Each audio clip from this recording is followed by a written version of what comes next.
Good afternoon, everyone. It's lovely to be here. When you write notes, you should always make sure there's going to be some lighting on the stage to actually read the notes. Never mind, I might just have to craft to look out the window. So that's a lovely introduction. Thank you very much for that, Nancy. It was a lovely surprise this morning, and a real honour to be on the top 50 list. So my name is Richard Stubbs. As Ned said, I'm Chief Executive of the Yorkshire and Humber Academic Health Science Network. I'm also Vice Chair of the YHAHSN Network, which is the national body which oversees the 15 YHSNs working across the country. Hopefully everybody knows what an YHSN is. If you don't, very simply, we're the organisations put into the system to help to spread and adopt innovation faster, both for the benefit of patients, but also to increase economic growth, create jobs, high-value jobs, particularly high-value jobs in Yorkshire is what we're all about. So I'm just going to say a few notes by introduction to welcome you to Leeds, because some of you have never been to Leeds before, apparently, and to welcome you to Yorkshire and to tell you why Yorkshire is fantastic. Hopefully, even for those people from God's own county, I'll be telling you stuff that you might not know. And also, I should mention, I'm an ambassador to Welcome to Yorkshire, so I'm formally anointed to be able to greet you to this region.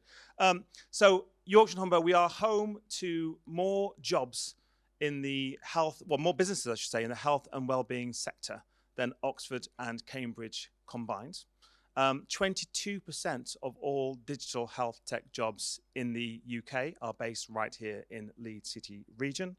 Also in Leeds City region, we have the largest science, research, engineering and tech workforce outside of London, which is over 100,000, and it continues to grow. So in the last 10 years, we have increased the number of that workforce by around 4,000, which is the largest increase, again, outside of London. So not only are we large and significant, but we are absolutely growing.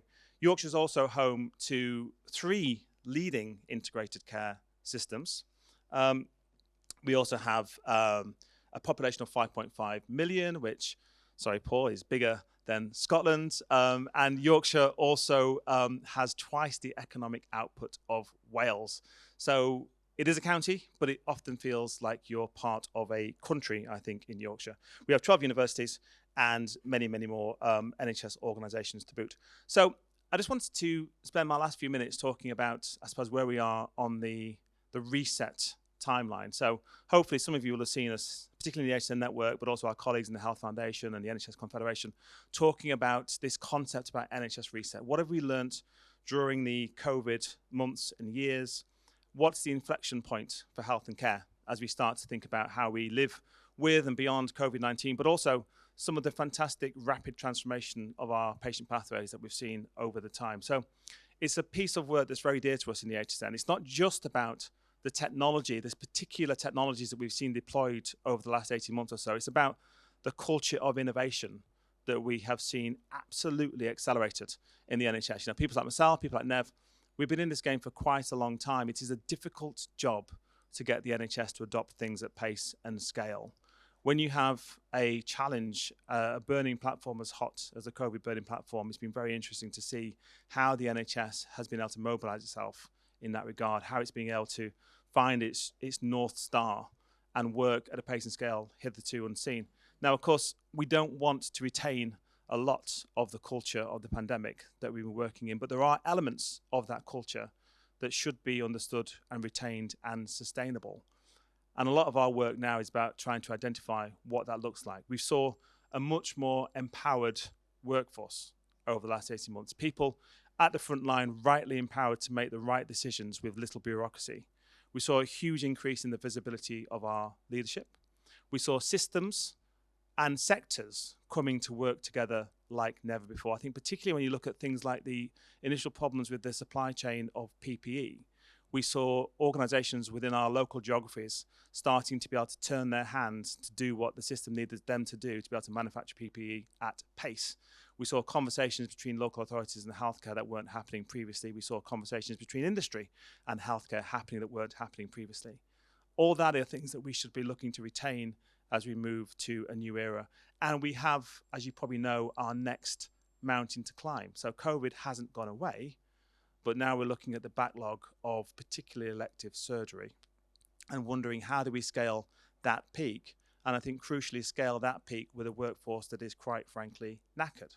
So we know that we can't scale that particular peak by doing things the way things have always been done. We need to be able to work more differently. We need to be able to work smarter. And that, I think, is the perfect storm when you think about the culture of innovation that we've seen, for thinking about how the NHS now needs to retain its, I suppose, slightly less risk-averse manner that we've shown over the last 18 months. Start to think about things outside of the box, and start, I think, particularly to retain that partnership work with industry, partnership with digital entrepreneurs like we have in the room today with fabulous DrDoctor, and think about reinventing the way that we do our work. And that doesn't mean digitizing traditional pathways. It means actually reinventing the notion of health and healthcare delivery. And I think that's the mission we're on for the next 10 and 20 years. It's about health inequalities. It's about prevention. It's about well-being. It always will be about delivering acute care. But I think if we keep going on as a sickness service, then at one day that service will become unaffordable. So now is the time to reinvent not only how we deliver healthcare, but how we even think about health. So it's a big conversation, but hopefully it gives you some insight into the appetite of the NHS for change. We have some really interesting variables, I guess, in the mix. We have a new Secretary of State for Health who yesterday declared that technology was one of his 3 top priorities. We have soon to be amongst us through legislative change, the integrated care systems, which aren't Strategic Health Authorities version 2.0. These are different organizations that are actually looking out, not up, thinking about how they can tackle population health for the first time within the NHS, thinking about how they need to have those place-based conversations, and starting to understand more the social determinants of health. We know the NHS is only responsible for 20% of a citizen's health. We need to work more at the health aspect of transport, the health aspect of education, the health aspect of skills in education and housing. And the NHS needs to get itself into those conversations, because those conversations are always happening. It's just that they haven't always been influenced by health. So I think as you think about your particular roles, your roles within healthcare delivery, your roles within being technology, digital entrepreneurs, think about that wider conversation. Think about social determinants, think about health inequalities, think about the next 10 to 20 years, which isn't about doing what we've always done, but just trying to work harder. It's about trying to revolutionize the way that we deliver our healthcare. Because if we don't, by the time we need it, looking at the age range of the people in this room, we won't be able to afford it. So we're here. The YHAHSNs are here. If you want to work anywhere, come to Yorkshire. Bring your jobs to Leeds and Sheffield and Hull, please. And yeah, as the YHAHSN, our doors are always open, so happy to have any conversation. Thank you. Can I just get you to expand on the health inequalities piece in the region and some of the work that's going on at both ICS level, but also the YHAHSN that are involved in as well? Bless you, Nev. This testing whether I listen in meetings. Yeah, I mean, it is of huge importance. And I think one of the things that the NHS is trying to grapple with is you can understand conceptually the need to tackle health inequalities. What does that mean for the day-to-day work that you do operationally, I think, particularly within a hospital setting? If you look just up the road at our colleagues in Caldell and Huddersfield, you'll see some fantastic work that Owen Williams, the Chief Executive there, is leading, which we've supported, which is about how, going back to the elective recovery in the backlog, how do you start looking at your waiting list through a health inequalities lens? So how do you start having the bravery and the leadership, not just to tackle people in terms of the, I suppose, the chronological time that they've been waiting, but actually start to look at healthcare needs from a health inequalities lens and bring people to the front of the queue faster. That's one of the ways that you can deliver health inequalities through an operational concept. But then equally starting to look at, I suppose, the way that we bake health inequalities into everything that we do. So one of the pieces of work that we've been very privileged to win very recently is to work with the CQC, to start to work with them to understand how does primary care start to work from a health inequalities landscape. How can we work with GP practices, which have that double hit? The GP practices that are working in the areas of most deprivation have the least resources to do something about it, and yet their population have the biggest need. What is it we need to do from a regulatory point of view to enable the regulation format to be able to support those GPs, not hinder those GPs? What's the lessons that we can take from our GPs working in that way across Yorkshire and spread it across England? And then at a national level, working with colleagues such as Bowler, who's a fantastic GP who's now working in NHS England at the health inequalities from a policy level. She has a concept called Core 20+5, which in effect will become the NHS England health inequalities strategy. Core 20+5 is about looking at the 20% most deprived communities, but also the 5 areas of clinical need that are the biggest priorities. And when you look at those 5 areas, 3 of those areas, CVD, identification of hypertension, and another one which is going to escape me, but it'll come to me in a second. It's Googleable. But the point being that innovation has a huge role to play within that strategy. And yet, because of our siloed nature that policy teams work in, we're not getting yet, I mean, this is part of my job to fix this, but we're not getting that innovation input into the health inequality strategy.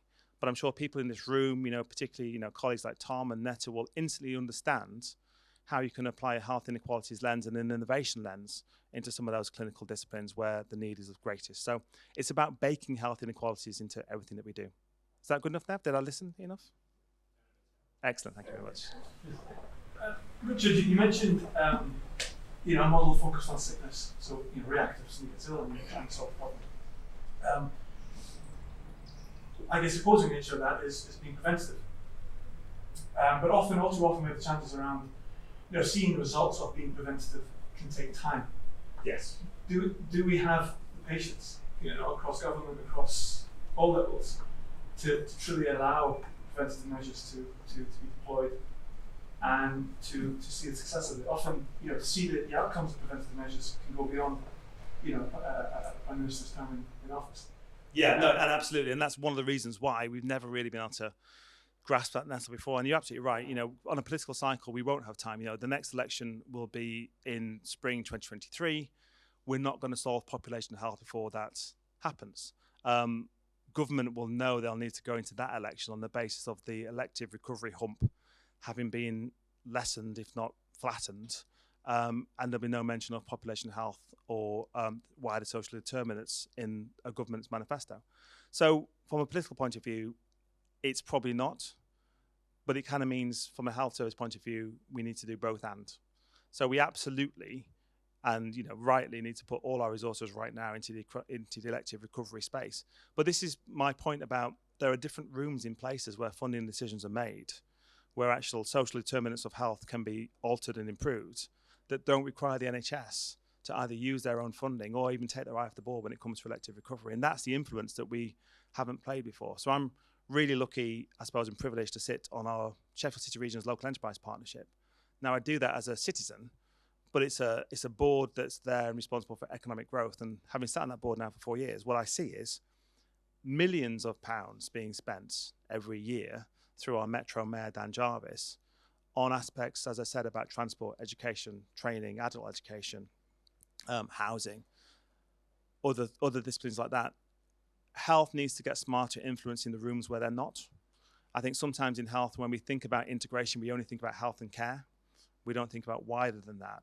And one of the benefits for me about devolution is about opening our own four walls and opening our doors up to have those conversations where other people's money is being spent. It just needs to be better spent in a way that's going to create healthier outcomes, such as on the transport policy, we need to talk about green, we need to talk about active travel. In housing, we need to talk about how housing can allow people to remain more independent in their homes for longer. So all of this is stuff that the money will be spent by Dan in my patch. The NHS just needs to be influence his thinking, influence his strategy, and still be able to get on with the day job, which undoubtedly is going to be elective recovery. Richard, hi. I'm Paul Renshaw from DrDoctor. Firstly, I'd like to apologise for being from Derbyshire, not Yorkshire, but I did marry a Yorkshire lad, so hopefully that's okay. The last 2 years have been, sort of quite amazing as a company. We've seen a progress of change with clients that, was previously unheard of. How do we make sure that continues in the future and that habits don't sort of go back to the old pace of change? Yeah, and I think this is one of the big dangers, and that's why I talk more about the culture of innovation and the need to retain that rather than the particular technologies that we've deployed at pace that have proven benefits. Because otherwise, I think we would just look in that basket and say, these are the things we need to keep doing rather than, and what else is there? How do we do it? I mean, it's really tricky. I've been out of the frontline delivery of health services for many years. But one of the things that you always need to do, I suppose, is retain that reality check that nobody has the headspace in hospitals or community or primary care settings to be able to do this as part of their day job. And I think that's one of the things we need to change. You look at the National Institute for Health Research and you look at how we transform that into be able to ring fence roles that were research orientated. We don't have the same when it comes to the implementation and embedding of technology and innovation. And that's, I think, at policy level, that's where we need to head to, a kind of a National Institute for Health Innovation. Before then, I think it's still the same process as before, which, and I would say this, wouldn't I, but it's using the YHAHSNs to work out where the warm conversations are. We know that as startups and SMEs, you don't have time to have 200 conversations, of which 190 are going to be a waste of your time. That's cash that you haven't got to burn through. You need to know where to go in a patch. And that's kind of the YHAHSN's job, is to get you to where the right conversations are. I think outside of that, the opportunity now sits within the integrated care systems. And I think that for me is the thing I'm most excited about when the ICS get up and running, is that you're no longer talking about trying to embed something in 500 or 600 separately governed organizations. You're talking about 42 integrated care systems. Once you've got something up and running in one part of the patch, there's a governance process, there's a conversation where you can start to have, whether that's across an acute trust kind of provider network, or whether it's at an ICS level, so we can start to say, why aren't we doing this everywhere? So I think that collaboration, that sense of collaboration rather than competition, which is very much where the NHS is moving towards, is an opportunity. I think there will be some spring back to the old ways of working. I think it's inevitable. But as I said, the biggest challenge we have is probably your biggest opportunity, which is our workforce is knackered. So we are not going to do this by just sweating our assets even further. We're not going to do this by extra surgeries on the weekends. It has to be about thinking differently about how we can deliver care. So that's the opportunity as well as the challenge.